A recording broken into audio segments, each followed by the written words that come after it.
So we have a question for you from the gentleman. Thank you.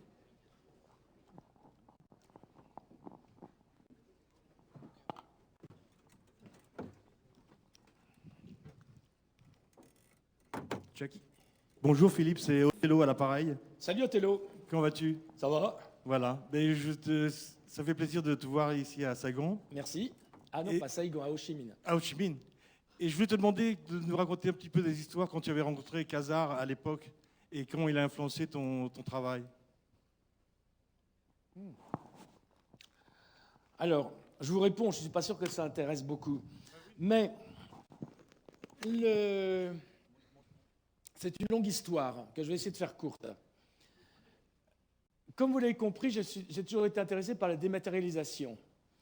Et je me disais comment on peut faire des objets, des maisons, avec le minimum.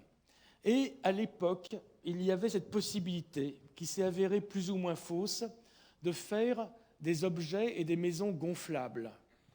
Donc, j'avais 16 ans, j'étais à l'école, et j'ai eu l'occasion de faire une structure gonflable géante, énorme, qui remplissait le Grand Palais à Paris, qui a eu beaucoup de sensations, qui est passé au journal télévisé.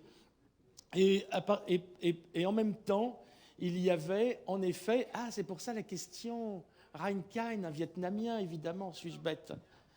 Et il y avait un Vietnamien extraordinaire, un inventeur extraordinaire, Rein Kain, qui faisait des meubles gonflables. Et donc, on s'est mis ensemble, c'est-à-dire que lui avait créé cette compagnie qui s'appelait Quasar, de meubles gonflables. Puis après, il est parti faire d'autres inventions. J'ai repris sa place pour faire des meubles gonflables. Je le rappelle, j'avais 16 ans et j'avais une usine entière à diriger. C'était assez étonnant.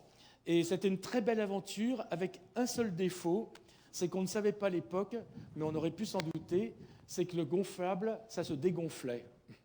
Donc l'aventure s'est arrêtée là.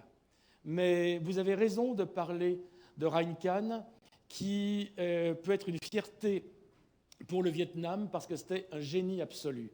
Il avait fait une voiture cubique transparente qui reste un modèle de l'automobile et qui m'a servi de modèle d'ailleurs pour ma voiture électrique. Puis il a étudié des coques tripodes qui sont aujourd'hui ce qu'on appelle les wave piercing, qui servent pour toutes les marines avancées pour plein de choses.